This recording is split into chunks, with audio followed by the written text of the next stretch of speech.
Okay, so it's Wednesday morning. We have a scrum meeting at 10:30 when Kian arrives. So we're just going through a bit of stuff from last week and setting up some targets for this week, getting organised. We've got two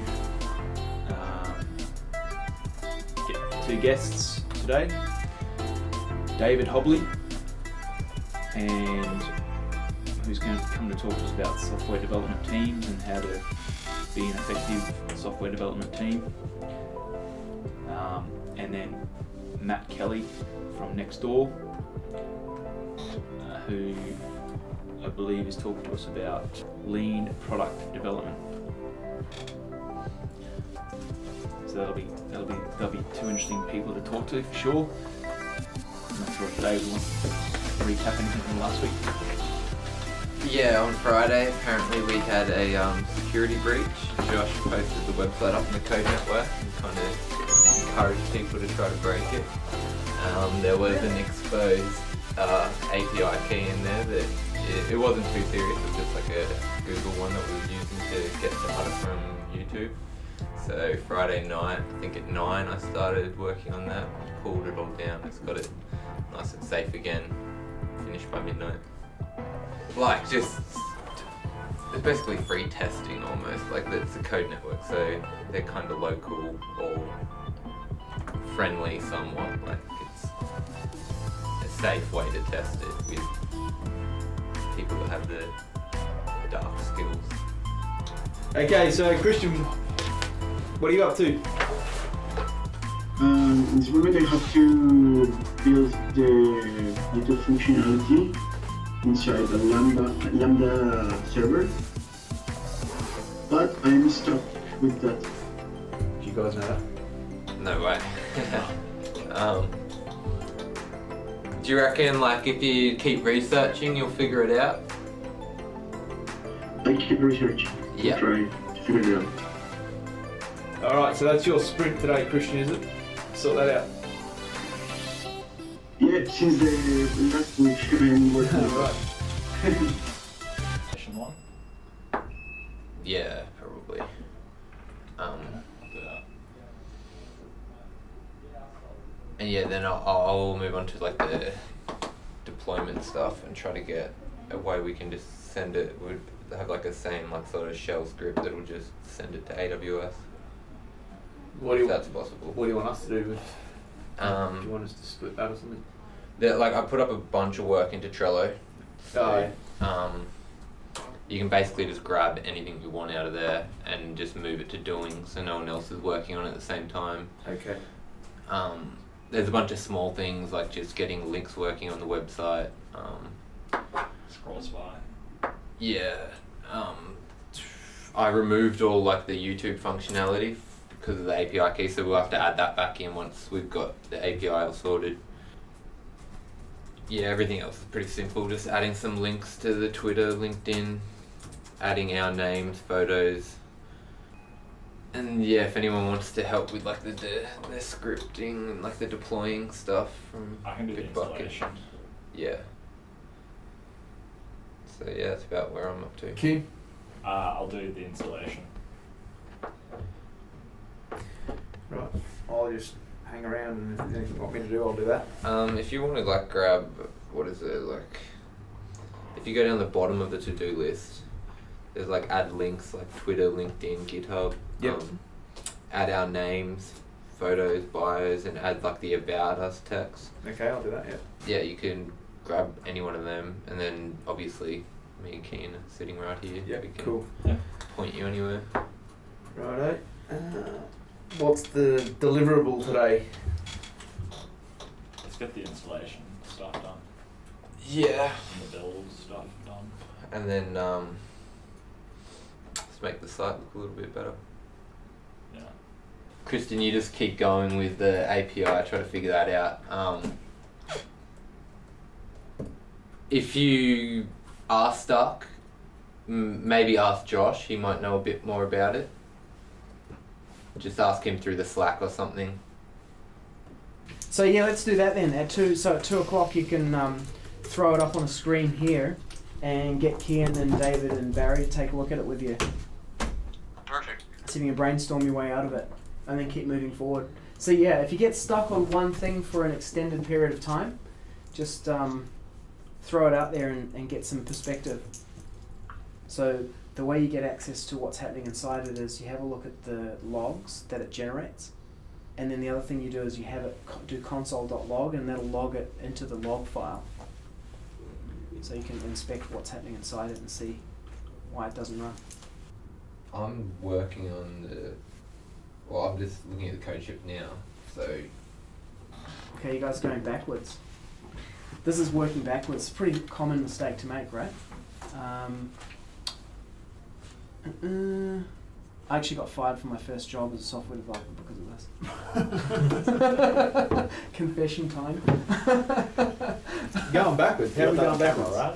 Yeah, it's all on film. Yeah, it's working backwards. It's like trying to derive your release date from your work. Yeah. That'll give you an edge, because you won't be like, oh, I'm stuck on this problem, and as soon as I get it fixed, then we can release it. It's like, no, we're releasing it now, so you've got to either fix the problem or figure out a different way, or talk to someone like that. And how frequently should we be doing a release? Every day, maybe twice a day. I'll do twice a day personally.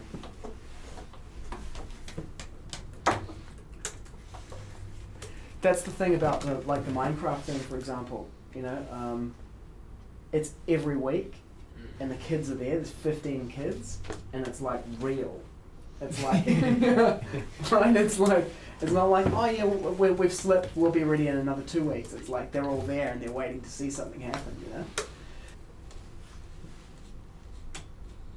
If the build requires Jaden SAS, Well, then you got to just make sure it's either there or install it. Yeah, like. so there won't be a problem with me installing it in their environment? I don't know. I mean, to get the AWS client to work, it says pip install AWS CLI. So obviously pip is available. Are there Jade and SAS compilers for Python? Is this directed at me? No. SAS is Ruby. SAS is Ruby and Jade is Node. Okay. So it would just be a matter of figuring out what's available on there. So having those releases where you put it in front of the customers, that's what gives you an edge when you're coding. Like, how do you make decisions about how much time to spend on something, whether to tackle something else when you pull in someone else and say, hey, I need help. So then we started with David and Joy, and then Barry joined. Barry is, do you want to give your brief bio, Barry? A brief bio, 15-year high school teacher. Started this year that I want to be a web developer. Made contact with Josh, went backwards and forwards, and he said, come and be the beginner guy on the internship team. Yeah, we were casting for the absolute beginner. You know, I had a list of the characters I wanted. Mm-hmm. There's like the absolute beginner midlife career change guy. Yeah. I was like, oh yeah, perfect. And Kian, what's What your character bio? am I? Yeah. What am I? So Kian is the kid genius programmer who's been coding. Oh, okay. It kind of reminds me of myself. You know, you get to your first year of computer science at university and you're like completely bored out of your tree. Right. That's interesting. I was one of those people that didn't have any programming experience before I started my degree. Yes. Like, I did some HTML, CSS, but it doesn't count. Doesn't it? I mean, I would argue that you've started towards hopefully reasonable, rational thinking around how you could lay out those things in an intelligent way. And this is our final intern here, Christian, who's from Colombia, and he's in Melbourne. Yeah. We wanted to cast someone as the remote guy, Yeah. like the floating talking head dude on the screen, and we were looking for someone who was into Iron Maiden. So Oh wow. Christian There you fit go. that. So Just need a robot now to move the screen around the office. Yeah. yeah, telepresence. Yeah. So yeah, that pretty much rounds out the crew. Yeah. Okay. Cool. So yeah, a lot of different languages, but again, a big part of it is the code that's not written, just as much as the code that is written. So by that I mean, if you we really want to assist our software engineers in understanding that if you can not write a bit of code and still get the same outcome, then that's awesome, because that means that's less code that you've got to remember how it works 6 months from now, and it means a more elegant and possibly generally a more efficient design as well. So, I mean, out of you guys here, who consider themselves to be a polyglot? My experience has definitely gone wider rather than deep. Okay, that's good. That's good. That's good. Yeah, no, yeah, absolutely, yeah. Absolutely. I mean, I'll give you some reasons why. Firstly, when you think about languages, they all have the different mechanics and their peculiarities of how they work.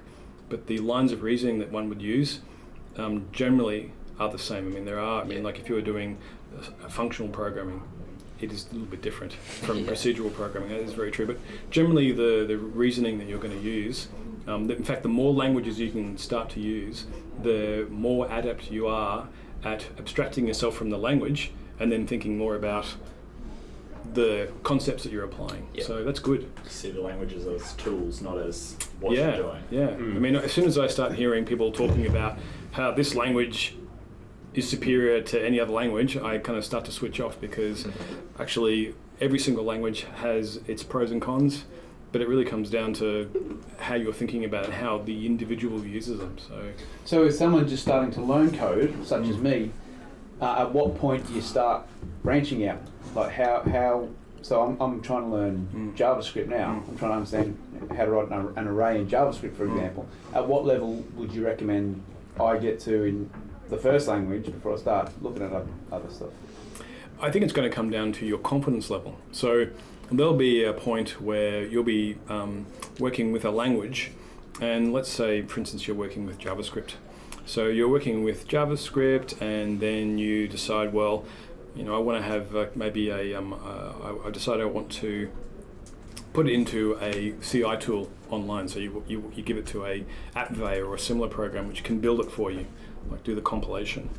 And at that point, it might require some scripting. And so then by necessity, you're like, oh, geez, well, I've got to learn how to do some basic scripting, and it's not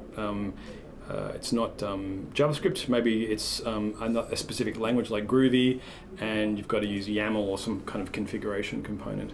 And suddenly, by necessity, you then take what you've learnt in JavaScript, the idea of branching, switching, try-catch blocks, and that 30% of that or 40% of that might apply to that new language. And then suddenly you're into a second language, and it's like, actually, this is not too bad. I get this. I mean, it's not using an if, it's using a fee for some bizarre reason. Yeah, I get it. I get it, I can do that. Yeah. And then you've got two down. And then that third one that comes along, and it is like, you just knock that one over. And suddenly the idea of being a polyglot, or a person who can deal with multiple languages, becomes really simple. And you can pick up almost any documentation for a language, and in a very short space of time, understand the basics and just run with it. I certainly prefer generalists to specialists generally, right? Because you don't tend to need specialist skills unless you're delving deep into it. You know, if you're going to work for Google and do complex data analytics on MapReduce, then you need complex skills, right?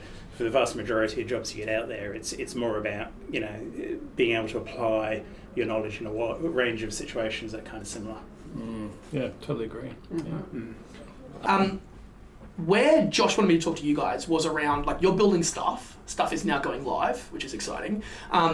He sort of said, first of all, we should be pointing traffic, and we're sort of in a day and age where, we think about this as a startup in itself. It's like sort of everyone's job to work out how we're going to do that. But then also, what do we learn from doing that? So like Josh posted about the stuff that you guys went live with last week. I saw he screenshotted the Code Network stuff to me, and which I was like, cool, great. It's like, this is like live, this is real, and this is like people saying stuff, and it's like, okay, what do we actually do now? Do we take everything down, or do we patch it live? What do we do? I love that. So from my point, that's like the most real version of what this is, which is cool. It's not just like all hypothesis and talk, it's stuff actually happening. So the thing I said to him was, at the time I was like, oh, so like, how are they measuring, like, you're now pointing traffic to it. Like, how many people are you pointing to it? He's like, oh, I have no idea. And I'm like, cool. So like, surely the guys will like double check it out next week. And he's like, you'd be surprised. Like, I think they were so focused on stuff going live, it was like, it's quite possible they haven't. So I think you mentioned that you guys threw in some analytics. Yeah. Well, great, that's base level stuff is awesome. And then I was like, what does success look like for this version of the product? So where do you go from here? It's like, something is live, and it's like the content isn't even there, right? But it's like, there's something there, cool. Like, what are we measuring to decide whether what is live is good or is bad? And how do we iterate or pivot or adapt or whatever you want to call it in this day and age? It's like, what changes do we make? So that's where like I was keen to chat, because it's like the most simple thing you could do is like, okay, well, we know there's no real, like the content isn't there yet, or it's not there properly. We don't have I don't know, you've probably made a lot of progress since I saw it, but Not really. okay, great. So there's like, it's fine. So it was like it's not a perfect test, but it's like even measuring time on site or bounce rate or like what do people click on is super interesting at this point, because there's something live. Yeah, chuck a heat map up there. Yeah, you should. So and and you should do that using a third party plugin, or you should. There's a lot of like bolt-ons with analytics straight up, but straight off the bat, I'm like, to me, that's like if you do that, you'll go like, okay, Josh, because you can say to him like, can you point some traffic to it, and he'll go and do something crazy because you guys know Josh, like he's fucking psycho. God knows where he'll get it from, but he'll do something. He'll go viral somewhere and point traffic, and then like you guys can literally go like, okay, cool, like 40% of people did this. 20% of people did this, 20% of people did this, and like it'll help you to work out where you should be spending time, because there's you sort of work on this infrastructure layer, like all that stuff that I don't understand. You've got front end, and then you've got this other weird aspect, like element that you guys may not be interested in all, but it's like, what's the top layer? Like what's the content, and like what's, Joe's working on stuff. Like what do people do when they see that? Like is the even and this is a question for probably for you guys, but also for you to push Josh on the path. It's like why are we building this? What outcome do you want? It's like, do you want to build a funnel for future interns to discover this and be like, holy shit, this is the coolest thing I've ever seen, and enter their details and want to learn more, and then fall into some automation funnel? Or is it like, no, this is just a way for us to showcase the work and build a test, like a sort of a pilot site, and work it out from there? It's like there's so many different directions it could go. Yeah. So it's like the process I always go down is like, establish hypothesis, what are we trying to accomplish here? That should dictate what you build, right? But it's cool, like it's like at this stage it's like get stuff live, because we're a hacky startup, which is awesome. Yeah. And then go from there. So I've just said a bunch of stuff. So I'd love to know what you guys think, what you know about this space, whether I can help with anything. I don't know, like just Like just a quick thing with like us getting it live, like I understand getting in front of your customers or like your users is like key. Yeah. But first impressions, like that's kind of something I was like, I wouldn't have put that live, like because it's a showcase of like our work. Well, like surely you look at it and you're like, so Josh, like it's got the same stock image in each of the things. It's like it's like I'm pretty sure.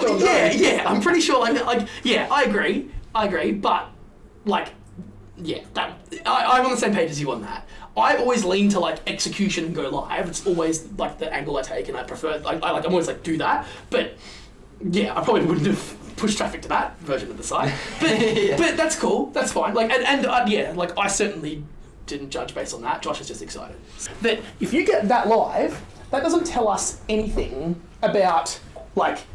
That's what you did. That's what you guys did get live. It's like it wasn't all encompassing enough that if a user hit it, you'd learn anything, because if a user hits it, they see there's nothing on there, they're going to bounce off. Yeah. So you actually don't really know whether they're curious about the team or whatever. But if it was a skateboard, it'd be like, okay, well, we've got a huge amount of video content. Let's get 2 videos on there. To me, that's a validation point. It's like, well, if they go through and they click on both of them and watch both of them, we know they're keen to watch video content, then it's worth us building that funnel out and building out those pages. It's got to be, that's actually probably the best way to describe the concept of an MVP. It's like on the wall. Yeah, that actually does need to be on the wall. But the way you get there is you go, we need to be trying to prove a point. So it always starts with like, well, like, why are we building something in general? So in this case, it's like if Josh was like, let's build a site for the internship, it's like, cool, what outcome do you want? It's like we can build a site that has the team and what we're doing and what we're building and the videos and whatever else, but like, for what purpose? Yeah. And my guess is probably that chat probably hasn't been had. Yeah, I think I might have assumed it was like a showcase. Yeah, which is probably what it is. Yeah. But it's like, is it a showcase for him to get more industry partners in here talking? Or is it a showcase for him to get more interns curious and wanting to learn more? I think both of those.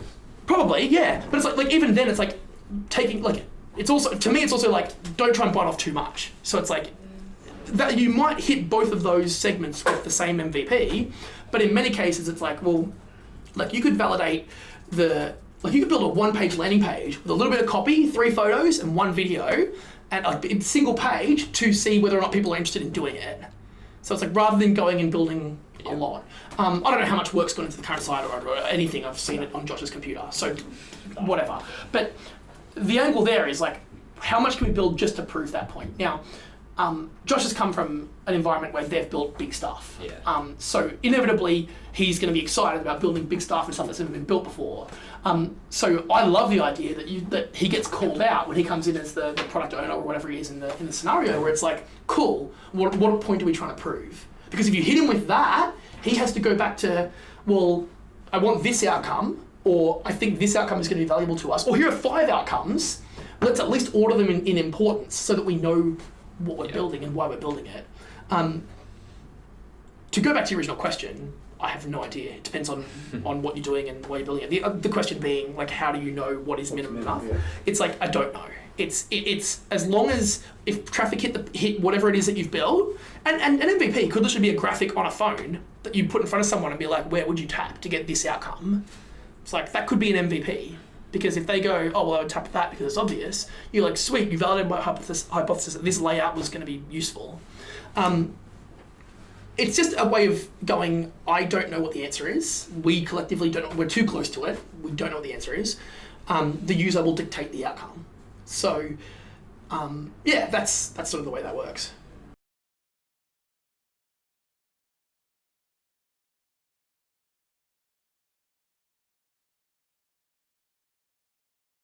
Say our 3 goals are those 2 and to go viral on YouTube. Yes. How would you change things?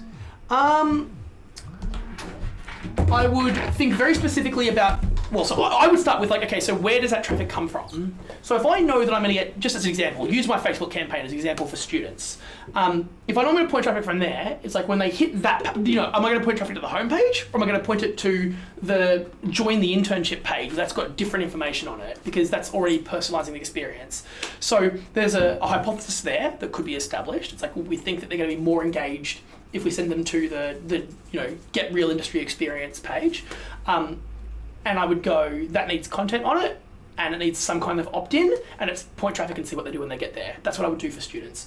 For industry peers, it'd be like the JDP or whatever, like the work here has appeared in CNET, the register, and whatever else. Like, we're working with these big companies, or we've had, you've had ballers come in and talk already. It's like, which is actually ridiculous. Like, I don't know how, like, where, like, some of the names that Josh rattled off, I'm like, what? That's ridiculous. So, people that I wanted to get in front of. So, like, I would use that stuff and almost have like an industry partners like page or experience, or maybe it's on the homepage. It's like, want to get involved? Click here. Whether it's want to join, click here. Want to get involved? Click here. And think about what you want the people to do when they get there. And then, to me, it comes down to like segmenting. So it's pointing traffic from the right places, and then giving them the experience that we suspect they're going to want to sort of see and be able to interact with. Going viral on YouTube is another kettle of fish. Yeah, can they do it? I mean, that would be one way.